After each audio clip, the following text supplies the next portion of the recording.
اللہ اکبر اللہ اکبر اللہ اکبر لبیک لبیک لبیک یا رسول اللہ صلی اللہ علیہ وسلم۔ آج ہم لوگ جو ہمارا موضوع ہے وہ ہے عید الفطر اور اس کے فضائل۔ عید الفطر کیا ہے؟ یہ عید الفطر اللہ تبارک و تعالیٰ کے انعامات تقسیم کرنے کا دن ہے۔ یہ اسلام کے اندر بڑا مقدس مانا گیا۔ حضور اکرم صلی اللہ علیہ وسلم جب مکہ شریف سے ہجرت فرما کر مدینہ تشریف لائے تو دور جہالت کے اندر وہاں کے کچھ لوگ 2 دنوں کو سیلیبریٹ کرتے رہے، یعنی ان کو مناتے تھے، اور ان دنوں کے اندر وہ لوگ ایسے مناتے تھے خوشیاں کہ جس کے اندر حرام کاموں کی شمولیت تھی، اور لہو لعب کھیل تماشوں کے ذریعے اور فضول کاموں کے ذریعے ان دونوں دنوں کو سیلیبریٹ کیا جاتا ہے۔ پھر آقا کریم علیہ الصلاۃ والسلام نے اس بارے میں لوگوں سے دریافت کیا یہ دن کیسے ہیں، تو جواب دیا گیا کہ یہ عید کے دن ہے، یہ خوشیوں کے دن ہے۔ تو آقا کریم علیہ الصلاۃ والسلام نے فرمایا کہ اے لوگوں، اے مسلمانوں، تمہیں ایسے 2 دن سیلیبریٹ کرنے کے لیے، منانے کے لیے منع کر دیا گیا، بلکہ اللہ تبارک و تعالیٰ نے تمہیں اس کے بدلے میں اس سے بہتر 2 دن عطا فرما دیے۔ اور وہ 2 دن کون سے تھے؟ ایک عید الفطر اور دوسرا عید الاضحیٰ۔ عید الفطر کے دن تمہیں کرنا یہ ہے کہ اللہ تبارک و تعالیٰ کے لیے نماز ادا کرو، اور پھر صدقہ فطر ادا کرو جو واجب ہے۔ اور عید الفطر کے لیے یہ تھا، عید الاضحیٰ کے لیے ایسا معمول بنایا گیا کہ نماز ادا کرو اور اس کے بعد قربانی کرو۔ تو عزیزان ملت اسلامیہ، یہ 2 عیدیں اسلام کے اندر بڑی مقدس مانی گئیں، اور ایسا بھی نہیں کہ فقط یہی 2 عیدیں ہیں، بلکہ آقا کریم صلی اللہ علیہ وسلم نے جمعے کے دن کو بھی عید کا دن فرمایا ہے۔ الغرض یہ کہ یہ 2 دن بھی عید کے دن ہیں اسلام کے اندر، اور بھی دیگر عید کے مواقع ہیں، لیکن یہ 2 دن بھی عید کے دن ہیں۔ اب آپ دیکھیں کہ جب یہ عید کا دن جب آتا ہے، جسے عید الفطر کا دن کہا جاتا ہے، تو اللہ تبارک و تعالیٰ کے فرشتوں کی جماعت زمین پر پھیلائی جاتی ہے۔ اللہ کے حکم سے وہ لوگ زمین پر اترتے ہیں، اور اترنے کے بعد انہیں حکم ہوتا ہے کہ اے فرشتوں، اے ملائکہ، جاؤ، اور جو بستیوں کے دروازے ہیں، جو راستوں کے دروازے ہیں، جو انٹرنس ہیں، جہاں سے لوگ راستوں پر داخل ہوتے ہیں، ان پر جا کر کھڑے ہو جاؤ، اور میرے بندوں کو میری رحمت کی طرف بلاؤ، میرے بندوں کو میری رحمت کی طرف پکارو۔ اور یہ فرشتے زمین پر آ کر کے پورے زمین پر پھیل جاتے ہیں، اور آنے کے بعد جو راستوں کے دروازے ہیں، جہاں سے لوگ راستوں پر داخل ہوتے ہیں، جو انٹرنس ہیں، وہاں پر فرشتے کھڑے ہو کر کے لوگوں کو پکارتے ہیں، اور روزے داروں کو متوجہ ہو کر کہتے ہیں، اے روزے داروں، اے لوگوں، آج اپنے رب کی طرف نکلو۔ یعنی رب تبارک و تعالیٰ تو زمین و زمان سے پاک ہے، کیونکہ زمان کے لیے وجود جسم کا ہونا ضروری ہے، اور اللہ تبارک و تعالیٰ جسم و جسمانیت سے پاک ہے، لیکن یہاں پر مراد یہ ہوتا ہے کہ اپنے رب کی رحمتوں کی طرف نکلیں، اپنے رب کی شفقتوں کی طرف نکلیں، مہربانیوں کی طرف نکلیں۔ آج تمہارا کرم فرمانے والا رب تم پر بڑا کرم فرمانے والا ہے۔ اور یہ آواز فقط انسان اور جنات کے علاوہ ہر اللہ رب العزت کی ہر مخلوق سنتی ہے، ہر مخلوق سنتی ہے۔ عزیزان ملت اسلامیہ، پھر جب یہ فرشتے آواز دے چکے اور لوگ جب نماز عید الفطر ادا کرنے کے لیے پہنچے، لوگوں نے نماز ادا کی، خطبہ سنا، دعائیں کی، اللہ تبارک و تعالیٰ فرشتوں کے درمیان میں یہ مشورہ فرماتا ہے۔ اور یہ مشورہ اس لیے نہیں ہے کہ معاذ اللہ بہتر نتیجے کے لیے، یہ اچھے رزلٹ کے لیے، بلکہ ہمارے مشورے اس لیے ہوتے ہیں تاکہ نتیجہ بہتر آ سکے، رزلٹ اچھا مل سکے، کیونکہ ہمیں سب کچھ معلومات نہیں آگے کیا ہونے والا ہے۔ اللہ رب العزت عالم الغیب ہے، اسے ہر شے کی خبر، ہر چیز جانتا ہے، اس کے باوجود بھی فرشتوں کے درمیان میں مشورہ فرماتا ہے۔ یہ تعلیم کے لیے ہوتا ہے، یہ سنت بنانے کے لیے ہوتا ہے۔ حالانکہ اللہ تبارک و تعالیٰ کو کسی کے مشورے کی ضرورت نہیں، اللہ رب العزت تو سب کچھ جانتا ہے، نتیجہ کیا ہوگا، رزلٹ کیا ہوگا، اسے سارا کچھ معلوم۔ لیکن فرشتوں کے درمیان یہ جو مشورہ فرما رہا ہے، یہ اس لیے فرما رہا ہے اور اپنے بندوں کو بتا رہا ہے، اے میرے بندو، تم تو سب کچھ جانتے بھی نہیں، تمہیں ہر چیز کا علم نہیں دیا گیا، آگے کا علم تمہارے پاس نہیں ہے، تمہیں نہیں معلوم نتیجہ کیسا ہوگا، رزلٹ کیسا ہوگا، تو تم مشورے کیوں نہیں کرتے؟ تم جب کوئی امور انجام دینے لگو، جب کوئی امر انجام دو تو مشورے کیا کرو، مجھے دیکھو، مجھے سب کچھ معلوم ہونے کے باوجود بھی میں اپنے فرشتوں کے درمیان میں مشورہ کرتا ہوں۔ تو اس سنت بنانے کے لیے اور بندوں کو تعلیم کے لیے اللہ رب العزت مشورہ فرماتا ہے، اور پھر فرشتوں کے درمیان یہ مشورہ فرماتا ہے، فرشتوں بتاؤ اس مزدور کی مزدوری کیا ہوگی کہ جس کے ذمے کوئی کام لگایا گیا، جس کے ذمے کوئی ڈیوٹی لگائی گئی اور اس نے پھر وہ کام پورا کر دیا۔ تو فرشتے آج وہ جواب نہیں دیتے جو انہوں نے تخلیق آدم کے مشورے پر دیا تھا۔ انہوں نے کہا تھا وَنَحْنُ نُسَبِّحُ بِحَمْدِكَ وَنُقَدِّسُ لَكَ، اے اللہ تبارک و تعالیٰ تو آدم کو کیوں پیدا کر رہا ہے؟ تیری تسبیح پڑھنے کے لیے تو ہم کافی ہیں، ہم تیری تسبیح اور پاکی بولنے کے لیے کافی ہیں۔ تو اللہ تبارک و تعالیٰ آج ملائکہ کی جماعت کو، فرشتوں کی جماعت کو یہ فرما رہا ہوتا ہے، اے فرشتوں بتاؤ، دیکھو یہ ہے تسبیح جو میرے بندے کر رہے ہیں۔ اے فرشتوں تمہارے پاس کوئی عوارض نہیں، اے فرشتوں تمہیں بھوک نہیں لگتی، تمہیں پیاس نہیں لگتی، تم بیمار نہیں ہوتے، تمہارے سامنے روزی کا مسئلہ نہیں، تمہارے سامنے بچوں کی پرورش کا مسئلہ نہیں، تمہارے سامنے رشتہ داروں کے ساتھ معاملات طے کرنے کا معاملہ نہیں، مسئلہ کوئی نہیں، تم تو فقط میری عبادت کرتے ہو، تمام عوارض تم سے دور کیے گئے ہیں، تمہارے پاس نفس نہیں، لیکن میرے ان بندوں کو دیکھو جن کے پاس ان کا دشمن نفس بھی رکھا گیا، اور ان کو بھوک بھی ستاتی ہے، ان کو پیاس کی شدت بھی ہوتی ہے، یہ بیمار بھی ہوتے ہیں، ان کو بچوں کی کفالت کا مسئلہ بھی ستاتا ہے، ان کو رشتہ داروں کے ساتھ معاملات کرنے کے مسائل بھی ستاتے ہیں، ان کے پاس بہت سارے عوارض ہیں، بہت سارے عوارض، لیکن ان تمام عوارضوں کے باوجود بھی میرے یہ بندے دیکھو میری کیسی تسبیح بیان کرتے ہیں۔ انہیں معلوم تھا یہ تنہائی میں تھے، کھانا موجود تھا، کوئی دیکھ بھی نہیں رہا تھا، یہ چاہتے تو کھا لیتے، ان کو پیاس شدت سے لگی تھی، ان کے لیے پانی، ٹھنڈا پانی موجود تھا، بلکہ شربتیں موجود تھے، اور یہ چاہتے تو پی لیتے، یہ جان رہے تھے کہ کوئی نہیں دیکھ رہا، گھر کے اندر تنہا ہے، تنہائی کے اندر تھا، لیکن اس نے نہیں پیا، یہ بھوکا رہا،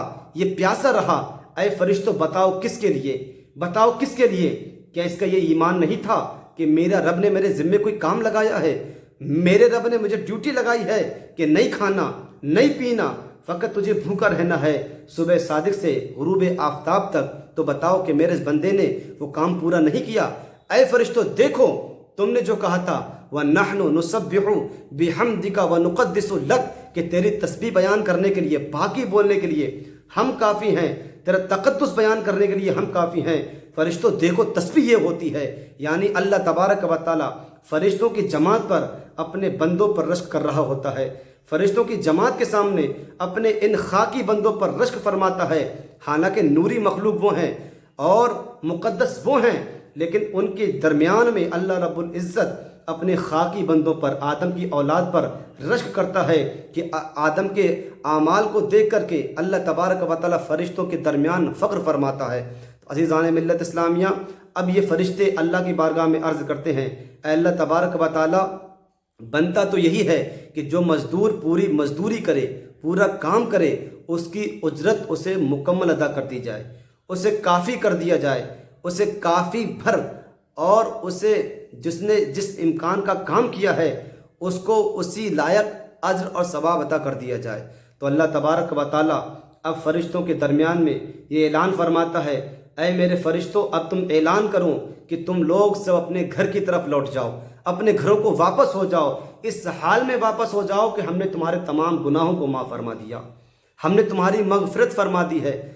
اور یہی نہیں فرمایا بلکہ ہم نے تمہارے سیئات کو، تمہاری برائیوں کو، تمہارے گناہوں کو اچھائیوں میں، نیکیوں میں اور کار خیر کے اندر تبدیل فرما دیا ہے۔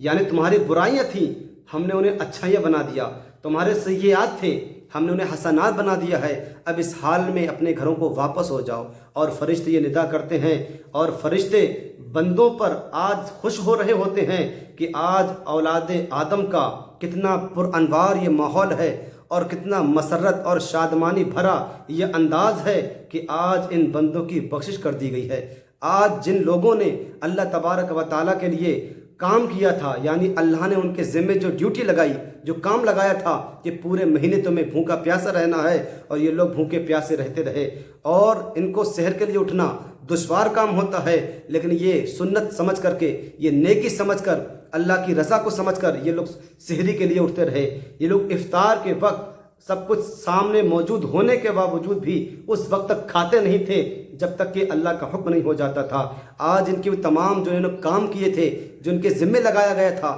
انہوں نے تمام کام انجام دے دیے۔ آج اللہ تبارک و تعالیٰ نے اپنے بندوں کی بخشش فرما دی ہے، انہیں انعامات دے دیے ہیں۔ اور عزیزان ملت اسلامیہ، پھر یہی نہیں بلکہ اللہ تبارک و تعالیٰ ہمارے سیئات کو، ہمارے گناہوں کو اچھائیوں میں تبدیل فرما دیتا ہے، ہمارے خطاؤں کو معاف فرما دیتا ہے، اور پھر اعلان فرماتا ہے، اے لوگو، اے میرے فرشتوں، میرے بندوں کو بتاؤ کہ انہوں نے مجھے راضی کرنا چاہا تھا، انہوں نے ماہ رمضان بھر مجھے راضی کرنے کی کوشش کی، تو آج ان کا انعام یہ ہے کہ آج میں ان سے راضی ہو گیا ہوں، میں ان سے راضی ہو گیا، میں نے انہیں اپنی رضا عطا فرما دی، آج یہ بخشے ہوئے اپنے گھروں کو واپس جائیں گے۔ تو عزیزان ملت اسلامیہ، یہ کتنا بڑا احسان ہے، کرم ہے ہم خاکی بندوں پر کہ اللہ تبارک و تعالی ہر سال عید الفطر کے دن اپنے فرشتوں کے ذریعے اعلان کرواتا ہے، اور پھر ہمارے گناہوں کی معافی اور بخشش کا پروانہ جاری کر دیا جاتا ہے۔ اور یقیناً کچھ کم قسمت ایسے لوگ بھی ہیں کہ جنہوں نے ماہ رمضان میں روزے نہ رکھے، جنہوں نے جو اللہ نے ان کے ذمے کام لگایا تھا، ڈیوٹی لگائی تھی، اور اس کام کو انجام نہ کر سکے، اور ماہ رمضان کے اندر بھی نمازوں کو ترک کرتے گئے، روزوں کو ترک کرتے گئے، تو آج وہ لوگ کیا اللہ رب العزت سے کیا اجر لینے کے لیے آئیں گے، کیا ثواب لینے کے لیے آئیں گے؟ اجرت تو اس کو دی جائے گی جو کام کرنے والا ہو، اور جس نے کوئی کام ہی نہ کیا اور پھر وہ آئے کہ مجھے اجرت دی جائے، تو اس کا پھر کیسا حصہ، اس کی اجرت کیسی؟ کام کرنے والے کے لیے اجرت ہوتی ہے، کمائی وہ انسان حاصل کرتا ہے جو کام کرتا ہے، اور جو نکھٹو ہو، جو کام چور ہو، جنہوں نے اپنے کام میں چوری کی ہوئی ہے، پھر وہ مالک کے پاس کس انداز میں آئے گا اور کیا لینے کے لیے آئے گا؟ اور جبکہ وہ مالک سب کچھ جانتا ہے، تو حصہ ان کے لیے ہے کہ جنہوں نے ماہ رمضان کے روزے رکھے۔ خوشخبری اور بشارت ان کے لیے ہے جو ماہ رمضان کے روزے رکھتے رہے اور ماہ رمضان کا ادب کرتے رہے۔ اللہ تبارک و تعالی ہمیں بھی ماہ رمضان کے فیوز و برکات کی برکتیں ہمیں بھی عطا فرمائے۔ اور آج کے دن لوگ جب عید کے لیے نکلیں اور عید کی نماز ادا کرنے کے لیے نکلیں، تو ہمیں چاہیے کہ اس دن نیا لباس پہنیں۔ نیا لباس میسر نہ ہو سکے تو پرانا لباس دھو کر اچھے طریقے سے اسے پہنیں، خوشبو لگائیں، اپنے جب گھروں سے نکلیں تو کچھ کھا کر کے نکلیں۔ سرکار پاک کا یہ عمل تھا کہ جب آپ عید الفطر ادا کرنے کے لیے جاتے تو چند کھجوریں تناول فرمانے کے بعد آپ تشریف لے کر کے جاتے، اور یہ بھی ارشاد فرمایا گیا کہ اپنے عید الفطر کو جو ہے اپنے اللہ کی تکبیر سے مزین کرو۔ تو ہمیں چاہیے کہ جب ہم نماز عید الفطر ادا کرنے کے لیے جائیں تو اس وقت تکبیر پڑھتے ہوئے جائیں۔ ایک راستے سے جانا یہ بھی سنت ہے، دوسرے راستے سے آنا یہ بھی سنت ہے، اور پیدل چل کر کے جانا یہ بھی سنت ہے۔ انسان چاہے تو سواریوں کے ذریعے بھی جا سکتا ہے، جائز ہے، لیکن سنت مبارکہ یہ ہے کہ انسان پیدل جائے۔ اس دن غریبوں، یتیموں، مسکینوں کے سروں پر شفقت بھرا اور محبت بھرا ہاتھ رکھیں، ان کی جتنا ہو سکے ان کی خواہشوں کو پورا کریں، ان کی بھوکوں کو مٹائیں، ان کے بدن پر نئے کپڑے آ جائیں ایسے اسباب مہیا کریں، اور ان پر محبت کی نظر کریں، اور ان کی مجبوریوں کو، ان کی بے بسیوں کو ختم کرنے کی کوشش کریں۔ اور یہ وہ دن ہے کہ جس دن خوشی کا دن ہے، بھائی بھائی سے ملے، بیٹا باپ سے ملے، اور بیٹی ماں کے ساتھ ملے، اور آپس کے تمام فساد، تمام دشمنی، عداوت، حسد، کدورت، بغض و کینہ، ان تمام کو دور کر دیا جائے۔ آج دلوں کو کھولا جائے، محبت کے ساتھ کھولا جائے، اور مسلمان کے ساتھ ملے، گلے ملے، خوشیوں کا اظہار کرے۔ عزیزان ملت اسلامیہ، اور جو لوگ نمازیں ادا کرنے کے لیے جاتے ہیں تو ہمارے بھائیوں کو نماز کا طریقہ بھی کچھ معلوم نہیں رہتا، پھر وہاں پر اعلان کیا جاتا ہے۔ حالانکہ یہ ہماری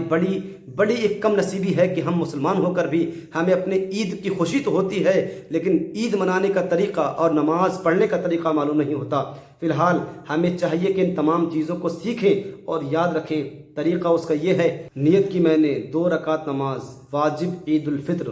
6 زائد تکبیروں کے ساتھ،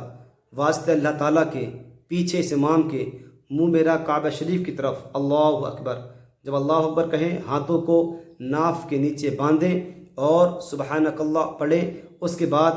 دوسری تکبیر کہی جائے اللہ اکبر، ہاتھوں کو کانوں تک اٹھائیں، چھوڑ دیں، پھر تکبیر کہی جائے اللہ اکبر، پھر اپنے ہاتھوں کو کانوں تک اٹھائیں، چھوڑ دیں، پھر تکبیر کہی جائے اللہ اکبر تو اپنے ہاتھوں کو باندھ دیں۔ قرات، رکوع، سجود، اس کے بعد دوسری رکعت کے لیے کھڑے ہو جاتے ہیں۔ پہلے قرات ہوتی ہے، جب قرات مکمل ہوگی تو رکوع میں جانے سے پہلے